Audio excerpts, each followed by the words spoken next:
말씀 봉독하겠습니다. 오늘의 말씀 본문은 예레미야 32장 6절에서 15절입니다.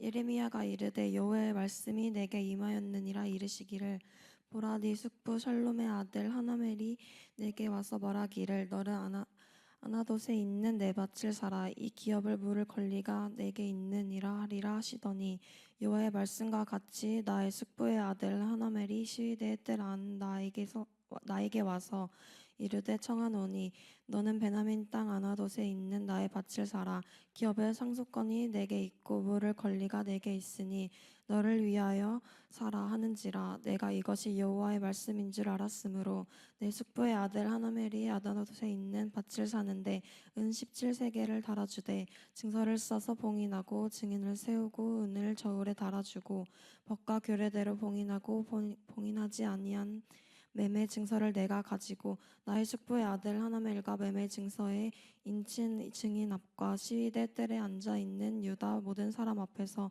그 매매 증서를 마세야의 손자 네리야의 아들 바룩에게 붙이며 그들의 앞에서 바룩에게 명령하여 이르되 만군의 여호와 이스라엘의 하나님께서 이와 같이 말씀하시기를 너는 이 증서 곧 봉인하고 봉인하지 않은 매매 증서를 가지고 토기에 담아 오랫동안 보존하게 하라. 만군의 여호와 이스라엘의 하나님께서 이와 같이 말씀하시니라. 사람이 이 땅에서 집과 밭과 포도원을 다시 사게 되리라 하셨다 하니라. 아멘. 샬롬. 예수 그리스도의 이름으로 여러분을 환영하고 축복합니다. 오늘 말씀은 토지 매매에 관한 겁니다. 이 말씀을 갖다가 요거 하나만 보기에는 전혀 상상을 초월하는 그런 결론이 나올 수가 있습니다. 어떤 사건이든지 어떤 그 특별한 기술에 관한 것은 문맥 속에서 우리가 잘 봐야 됩니다. 특별히 우리가 올해는 말씀에 우리가 조금 더 충성스럽게 신실하게 말씀을 알아가는 해로 했습니다. 예레미야 같은 경우에도 지난번에 말씀을 드렸다시피 예레미야는 굉장히 독특한 책 중에 하나입니다. 어떤 면에서 독특하냐 하면은 심판, 그렇지만 마지막으로 갈수록 소망을 보게 만든다는 의미에서 다른 책과 대조를 이룬다고 하기보다는 조금 더 소망에 대한 것들을 독특한 상황에서 보게 한다. 특별히 오늘 말씀이 그렇습니다. 예레미야 전체는 실질적으로 보신다면 1장부터 25장까지가 하나님께서 심판에 대해서는 절대 돌이킬 수 없다. 이거는 꼭 온다라는 것이 확증되는 것을 갖다가 1장 25장까지 얘기를 합니다. 그리고 나서 26장에서 29장 정도까지는 거기 거짓 예언자들과 예레미야의 갈등이 나옵니다. 거짓 예언자들은 계속 뭐라고 얘기하냐면 평화, 그 다음에 그런 하나님께서 지키실 것이다 라고 말도 안 되는 긍정의 얘기를 막 하고 있는 그런 갈등을 갖다 보여주다가 사실 책의 가장 중요한 부분은 30장에서 33장이라고 할 수가 있습니다. 지금 그 33장에서 33장의 가장 중심부, 여러분이 잘 아시는 말씀이 31장에 나옵니다. 31장 33절 같은 경우에 그날 후에 내가 이스라엘 집과 맺을 언약은 이러하리니 곧 내가 나의 법을 그들의 속에 두며 그들의 마음에 기록하여 나는 그들의 하나님이 되고 그들은 내 백성이 될 것이라 여호와의 말씀이니라 해가지고 소위 말한 새 언약에 대한 얘기가 31장에 나옵니다. 30장에 33장이라고 하는 가장 중요한 것만 딱 붙잡는다면 예레미야는 이렇게 꺾는 것, 가장 힌지라고 할 수 있죠. 두 개를 갖다 접는 가장 핵심적인 부분이 바로 여기에 있습니다. 그 약속, 31장 33절에 대한 약속. 그 다음에 33장이 딱 끝나고 나서 33장부터 뒷부분은 다 뭐냐 하면은 이제 어떻게 멸망으로 가는가에 대한 얘기를 하고 있습니다. 여러분, 제가 이 말씀을 갖다 잘 드리는 이유는 뭐냐면은 지금 이 땅에 대한 토지 매매에 대한 것을 정확히 이해하기 위해서는 바로 지금 책 전체 플러스 32장 바로 전에 나온 31장의 새 언약을 염두에 두고 보실 필요가 있다는 겁니다. 새 언약을 갖다 보면서 지금 하나님께서 약속을 하셨습니다. 이러한 언약을 주실 것이다라고 하는 것을 갖다가 말씀하셨는데 굉장히 추상적입니다. 이게 과연 뭘까? 새 마음을 주신다는 것이, 그리고 하나님이 어떻게 하신다는 것일까? 그것을 갖다가 현실적인 언어로 표시한 것이 바로 32장에 나오는 땅을 사는 겁니다. 그렇기 때문에 이 땅을 산다라고 하는 이 매매와 연결했을 때 여기는 하나님께서 말씀하신 새 언약에 대한 그것을 갖다가 실질적으로 인간이 와닿게 만든 그 사건이 바로 이 땅을 팔고 사는 이 문제라고 하는 것을 여러분이 보시면서 이것을 접근할 필요가 있습니다. 특별히 32장 1절에 보면 이렇게 되어 있습니다. 유다의 시드기야 왕 열째 해 곧 느부갓네살 18째 해에 여호와의 말씀이 예레미야에게 임하니라. 그 상황은 이렇습니다. 2절에 보시면 그때 바벨론 군대는 예루살렘을 에워쌌고, 그러니까 시드기야 왕 10년이었습니다. 바벨론은 지금 예루살렘을 포위하고 있습니다. 그리고 예레미야는 어디 있냐면 선지자 예레미야는 유다의 왕의 궁중에 있는 시위대 뜰에 갇혔으니 예레미야는 감옥에 있습니다. 지금 이게 상황입니다. 그런 상황에서 지금 아무것도 끝난 게 없습니다. 회복의 시작도 없습니다. 그런데 지금 오늘 사건이 일어나는 겁니다. 밭을 사라고 그래요. 그렇기 때문에 여러분들이 여기서 밭을 사라고 그랬을 때 어떻게 예레미야가 반응하는가, 어떻게 밭을 사라는 것을 하나님께서 이끌어 가시는가, 그것을 통해서 주시고자 하는 메시지는 무엇인가 라고 하는 것을 같이 보고자 하는 것입니다. 자, 오늘 말씀을 통해서 첫째 우리가 볼 수 있는 것 하나는 뭐냐면 우리의 믿음에 관한 겁니다. 우리의 믿음은 상황이 아니라 말씀에 근거해야 한다는 것이죠. 상황, 말씀의 대조를 보여줍니다. 지금 상황을 보신다면 말씀드렸다시피 나라는 망해가고 있습니다. 도시는 포위됐습니다.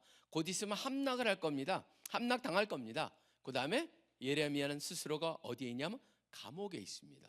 근데 예레미야가 감옥에 있는데 8절에 보시면은 숙부의 아들 하나멜이라고 하는 사람이 시위대 뜰 안 나에게 와서 이르되 청하노니 베냐민 땅 아나돗에 있는 나의 밭을 사라. 여기 보면은 여러분들이 이 말씀은 외워두는 게 좋습니다. 아나돗이라고 하는 단어를 한번 잘 기억을 해 주십시오. 왜냐하면 제가 계속적으로 반복을 할 겁니다. 이름도 하나멜이라는 사람이 왔습니다.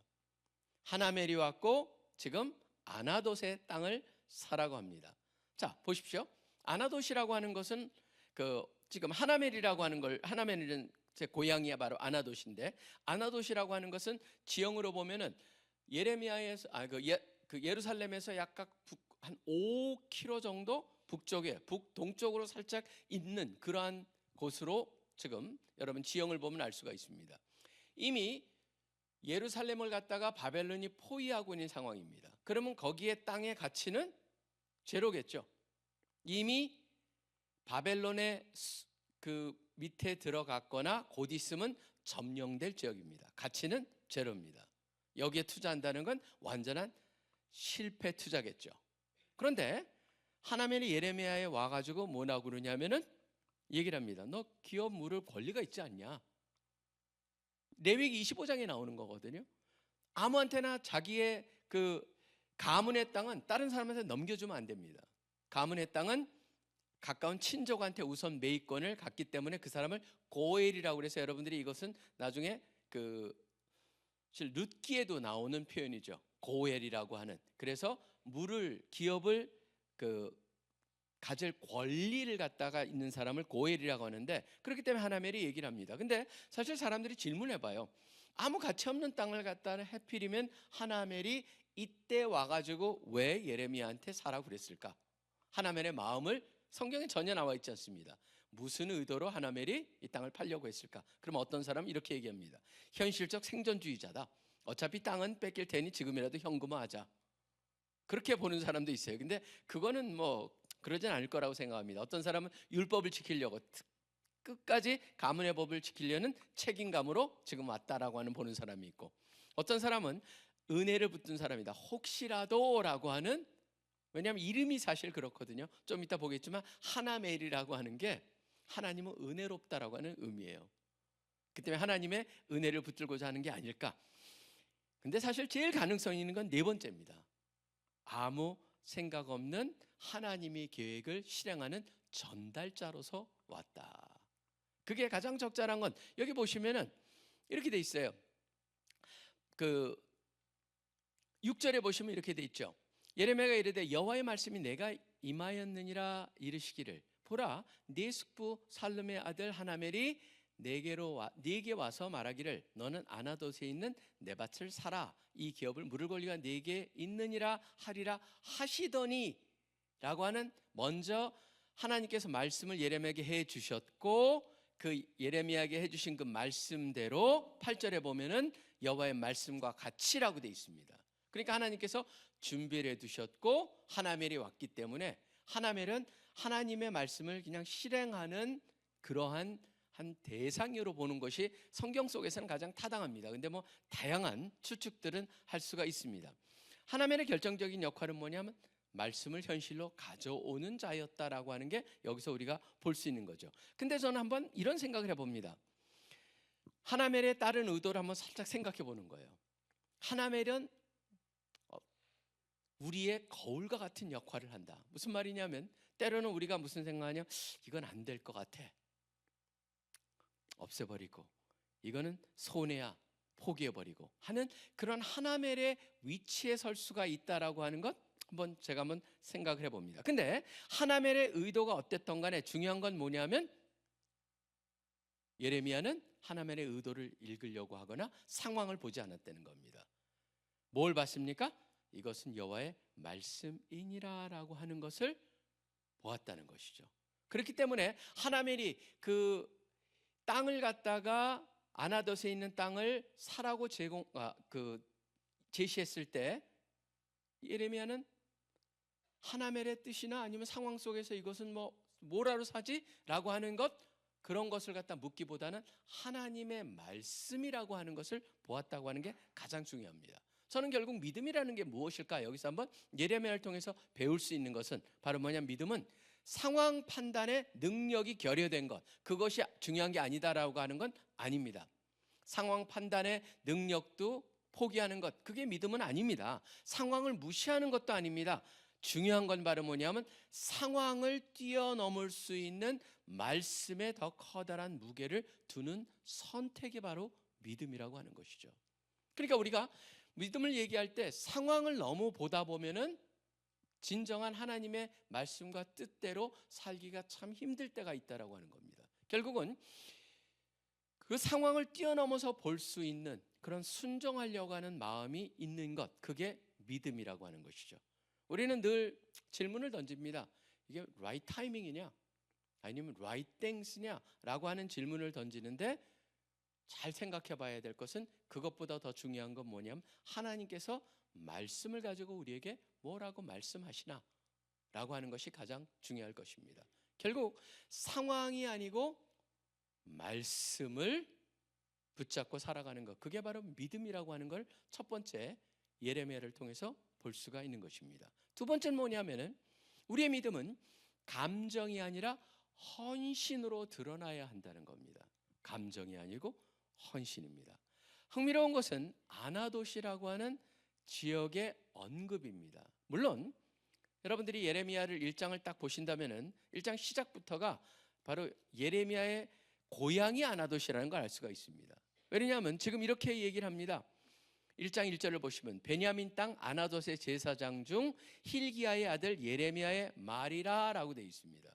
자기 고향이에요. 그렇기 때문에 하나멜이 가지고 왔겠죠. 근데 여러분이 보신다면 아나돗이 어떤 곳이냐면은 우리가 예레미야를 지금까지 읽어 온다면은 그 전제로 본다면 11장 21절 한번 잠깐 보시기 바랍니다. 11장 21절을 보시면은 예레미야에게 그렇게 긍정적인 것이 아니에요. 11장 21절에 이렇게 되어 있습니다. 여호와께서 아나돗 사람들에 대하여 이같이 말씀하시되, 아나돗 사람들이 예레미야에게 어떻게 하냐면 그들이 네 생명을 빼앗으려고 찾아 이르기를 너는 여호와의 이름으로 예언하지 말라, 두렵건대 우리 손에 죽을까 하노라. 지금 예레미야는 늘 망할 것을 얘기했습니다. 남유다를. 그러니까 이스라엘 사람들이 싫어했겠죠. 제일 싫어했던 사람들이 누굴까요? 바로 고향 사람들이었습니다. 아나돗 사람이 뭐냐면 너는 우리 고향의 수치다라고 얘기를 한 것이죠. 그렇기 때문에 어떻게 우리 배반자고 반역자고 그런 식으로 지금 예레미야를 보면서 예레미야를 죽이겠다고 얘기합니다. 아나돗은 어떤 곳입니까? 철저히 예레미야를 가장 배척했던 곳입니다. 저는 이걸 보면서 우리가 한번 딱 이런 생각을 해봐요. 예레미야에게 아나돗은 뭐냐면 가장 상처받은 곳, 그렇다면은 아나돗은 마치 뭐를 갖다 얘기하고 있냐면 네가 상처받은 자리, 네가 떠나고 싶은 자리에서 회복을 먼저 선포해야 된다라고 하는 얘기를 하고 있는 것 같습니다.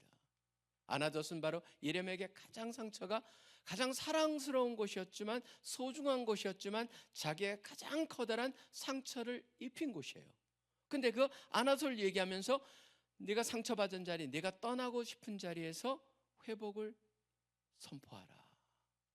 상처의 현장, 바로 그곳에서 회복이 시작돼야 된다라는 것을 얘기하는 것 같습니다.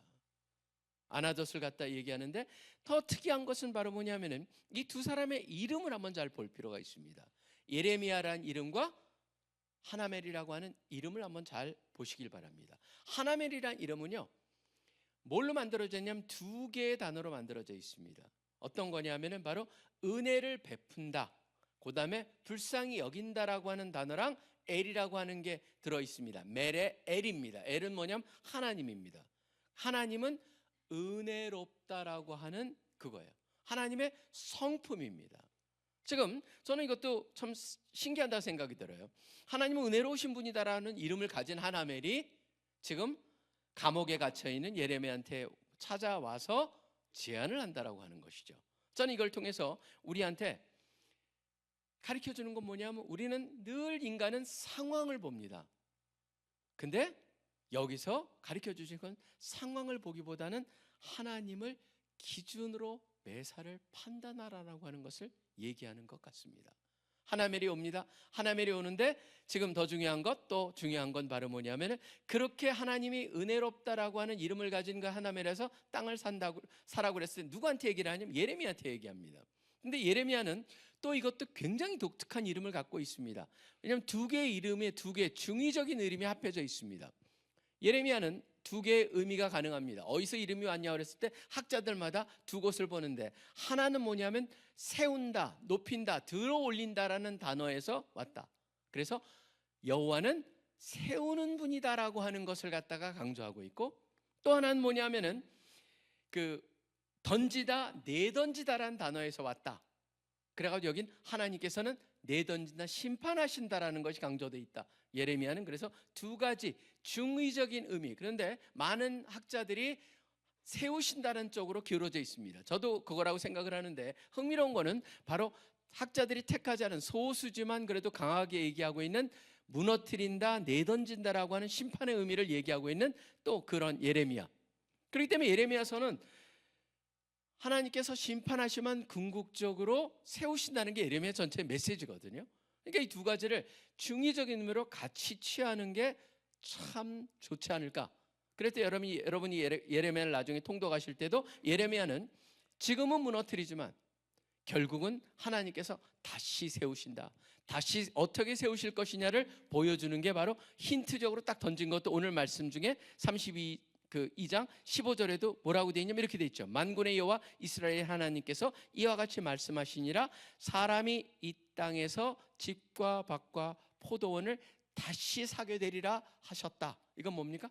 회복에 대한 메시지를 탁 던지는 거거든요. 그러니까 여러분 보시면요, 여기서 하나멜이 와가지고 그 아나돗에 있는 그 땅을 사라고 그랬을 때 예레미야 같은 경우는 왜 하필이면 아나돗일까라는 생각도 있었겠지만 전혀 그거에 대해서 다른 생각을 하지 않습니다. 하나님께서 말씀하셨기 때문에 그 땅을 삽니다. 그냥 사야지라고 하는 그런 거에 머물지 않습니다. 어떻게 합니까? 감정에 머물지 않고 실제적으로 계약을 합니다. 여기 보면 계약에 대한 것을 굉장히 자세하게 나와 있습니다.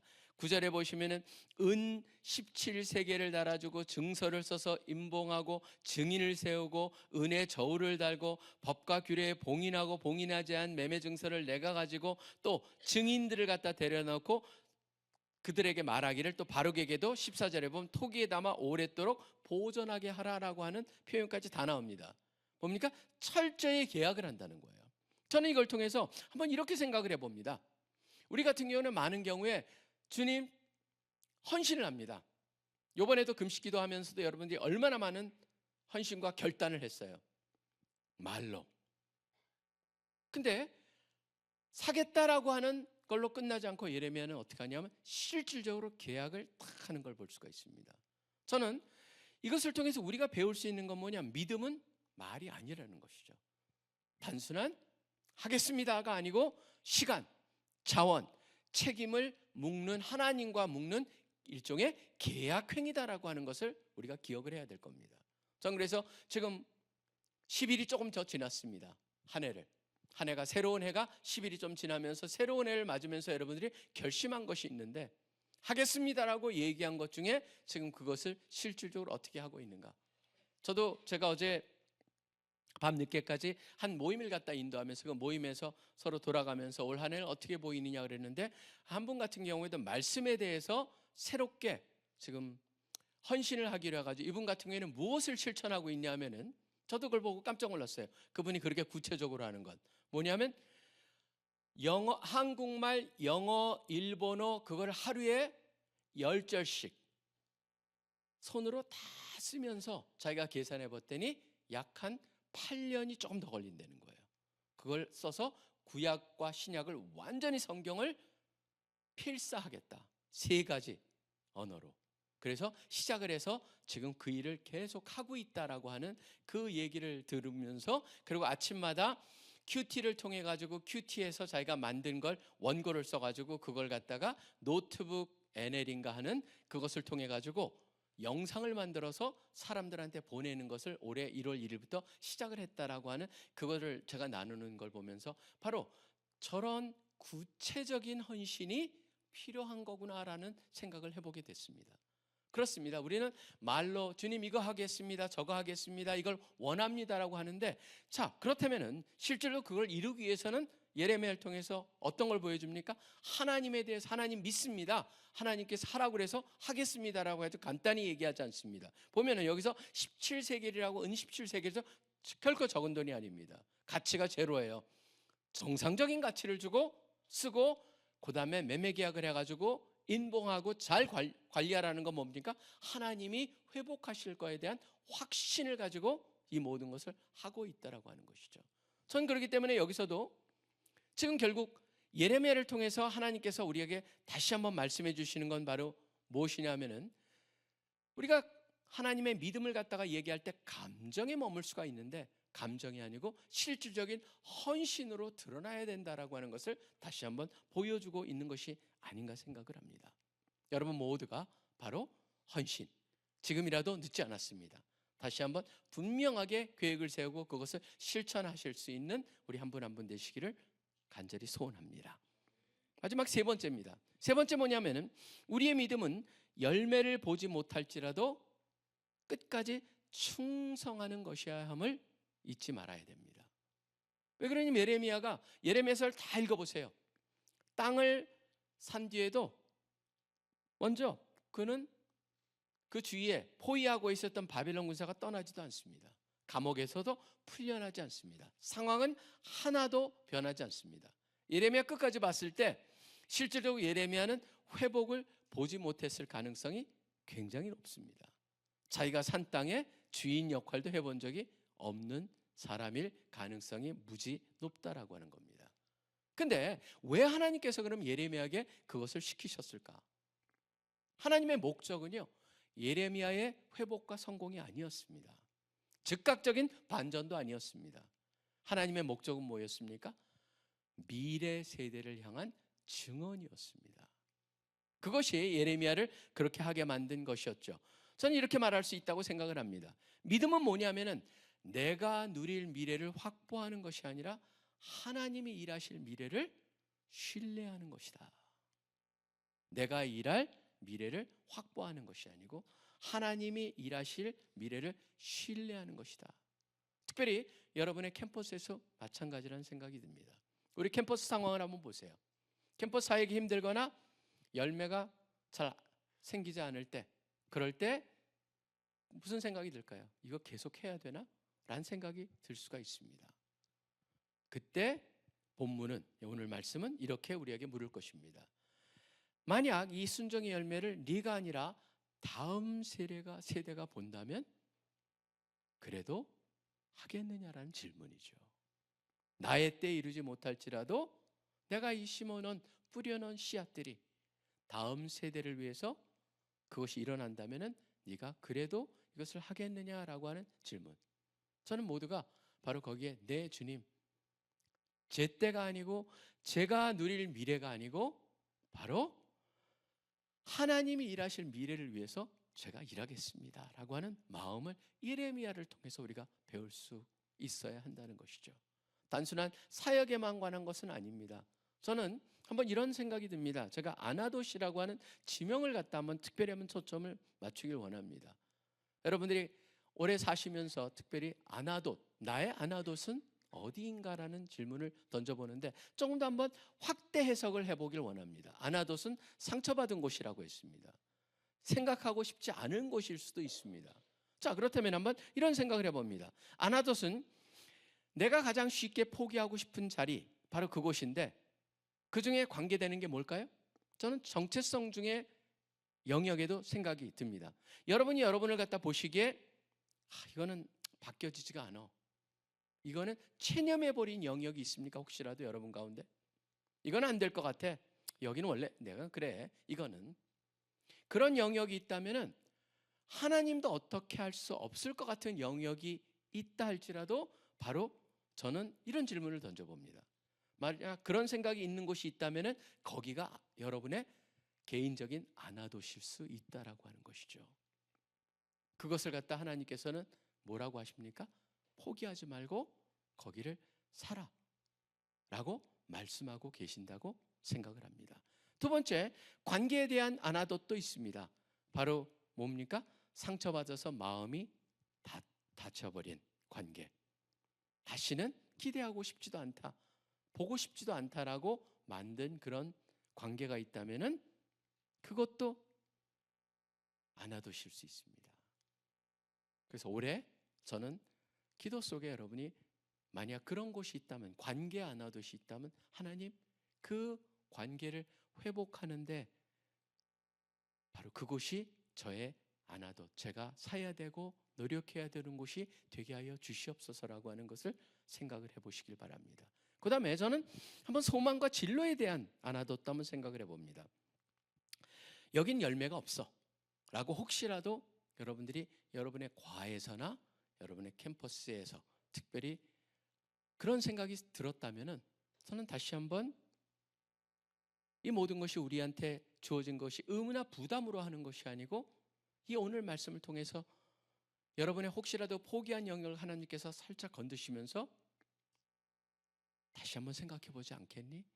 너의 아나돗일 수 있기에. 저는 신앙생활도 그렇다고 생각을 합니다. 여기 와서 말씀 보고 우리가 예배를 드리는 것도 기대 없이 의무적으로 드릴 수도 있습니다. 과연 이렇게 한다고 해서 달라질 게 있을까? 근데 저는 믿습니다. 하나님께서 지금 여러분들을 이곳으로 인도해 오셨기 때문에 하나님께서 결과가 지금 눈앞에 보이지 않을지라도 바로 여러분 가운데 포기하지 말고 마치 예레미야가 신실하게 계약서를 쓰듯이 하나님을 향해서 구체적으로 그런 충성됨을 가지고 대하신다면 하나님께서 놀라운 역사와 변화로 이끄실 것이라고 생각을 합니다. 그리고 사역과 헌신, 지금 여기에 보면 리더십 팀들이 많이 앉아 있습니다. 사실 그 리더십 역할 맡은 것을 내가 어떤 자세로 대하느냐도 한번 생각을 해보게 됩니다. 단순히 맡겨졌기 때문에 하는 그 태도는요, 임시직 태도입니다. 저는 오히려 지금 어떤 태도여야 되냐면 맡겨진 그것이 있기 때문에 내가 주인의식을 갖고 접해야 된다는 것이죠. 지금 예레미야 같은 경우에도 얼마나 디테일하게 그걸 준비를 하셨는지라는 시간이 그런 것들을 보게 됩니다. 그 다음에 지금 마지막으로 제가 한번 생각해 볼 수 있는 아나돗은 이런 영역입니다. 만약 내가 지금 섬기는 이 자리에서 열매를 계속 보지 못한다면 그래도 계속할 수 있는가라는 질문이죠. 이게 궁극적으로 아까 제가 말씀드린 아나돗에 대한 것입니다. 하나님, 지금 내가 캠퍼스에서 이렇게 해도 뭔가 아무 열매가 없는 것 같아요. 근데 질문은 바로 우리가 바로 우리의 지금 확보된 미래가 아닐지라도 나를 통해서 하나님께서 일하실 그 미래가 만들어질 수 있다라고 하는 그러한 꿈을 가지고 지속할 수 있겠느냐. 바로 그것을 회복하는 것. 바로 그게 여기서 예레미야가 우리 모두를 향해서 아나돗이라고 하는 땅을 사는 것을 통해서 가르쳐주고 있는, 또 우리가한테 주고 있는 교훈이라고 생각을 합니다. 지금 내 인생에서 하나님이 다른 데 말고 바로 거기를 살아 그러면은 여러분은 어디를 떠올리시겠습니까? 여러분의 아나돗은 어디입니까? 어떻게 보면은 가장 우리가 가고 싶지 않고 하기 싫고 그 다음에 기대하지 않는 그곳이 될 수가 있다라고 생각을 합니다. 예레미야는 그런 면에 있어서 예레미야는 그 약속의 완성이나 성취를 살아낸 사람이 아니고, 성취를 갖다가 그냥 성취를 경험한 것이 아니고 회복을 오히려 미리 살아낸 듯이 땅을 사고 있다. 그런 면에 있어서 이 아나돗 땅을 매수하고 그 토지 매매를 한 것은 너무나 중요한 사건이라고 하는 것입니다. 저는 그래서 올 한 해를 여러분이 사시면서 예레미야 32장에 나오는 예레미야가 하나멜에서 아나돗 땅을 그런 상황에서 샀다라고 하는 것을 생각하시면서 나의 아나돗은 어디일까? 승리하시고 그곳에서 회복하시고 또 미래를 위해서 투자하실 수 있는 그런 한 분 한 분 되시기를 간절히 축원합니다. 기도하겠습니다. 하나님 아버지, 감사합니다. 우리를 불러주시고 또 오늘 예레미야서를 통하여서 우리는 늘 상황에 의존하고 상황을 통하여서 또 앞으로 전망이 어떻게 될 것인가 그걸 가지고 살아가는 세상 속에 너무나 익숙해 있습니다. 그런데 오늘 그런 상황에서 예레미야를 통해서 그런 전망이 아니라 바로 어떠한 태도로 살아가는 것이 믿음인가라고 하는 것을 돌아보게 하여 주시니 감사합니다. 상황이 바뀐 후에 믿는 것이 아니고 상황이 안 바뀐 상태에서 믿고, 감정에 머무는 것이 아니고 헌신을 하고, 또 더 나아가서 온전히 자신과 직접적으로 관계가 되지 않는 것일지라도, 열매가 없을지라도 하나님의 미래를 위해서 부르셨기에 투자하겠다라고 하는 그러한 마음을 가지고 살았던 예레미야, 바로 온전한 회복을 미리 살아낸 그런 선지자의 모습의 예레미야를 보면서 다시 한번 우리가 어떻게 이 땅을 살아갈 것이고 캠퍼스에 맡겨준 사역들을 어떻게 보며 또 나의 삶 속에서 또 아나돗과 같은 곳이 있다면은 그것에서 어떻게 해야 될 것인가를 돌아보는 시간 주시니 감사합니다. 주님께서 우리를 통하여서 주님이 원하시는 뜻을 이루어 주시기를 소원하며 이 모든 것을 살아계시 역사하고 계시는 예수 그리스도 이름으로 간절히 기도합니다. 아멘.